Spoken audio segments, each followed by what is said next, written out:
Yesterday we received a request from LeeCounty Emergency Management to rescue a rescue group that had about 79 animals. You know, this was just absolutely classic slackwater rescue work where thank goodness we had all the dry suits and the right equipment, because this was water that had gone up probably in most places 5-6 feet.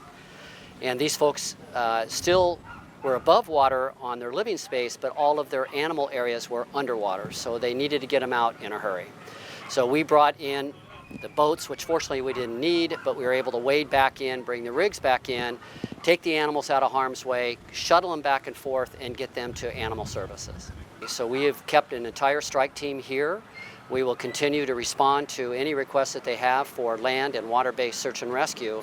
In addition, we have provided a sheltering team that is going to help them with their pet-friendly shelters and with their shelter in the county.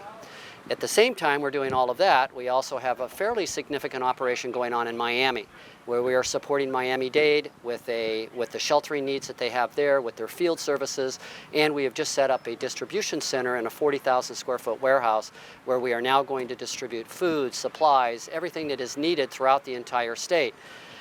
And then we have, finally, an emergency shelter that we have set up in South Carolina.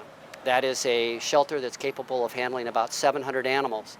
So for the last week, we have been pulling animals out of shelters throughout the state of Florida and moving them up to South Carolina. To date, we have moved probably well over 350 animals. When people work together, we get a lot of great work done. And this was a perfect example of how collaborative efforts are so much better than any one agency. Being able to work with emergency management with LeeCounty, working with animal services at LeeCounty, working with Miami-Dade. This was a county-to-county request that came in. Miami-Dade in a mutual aid agreement helping LeeCounty, with ASPCA providing some of the technical advice and equipment. It just doesn't get any better than that.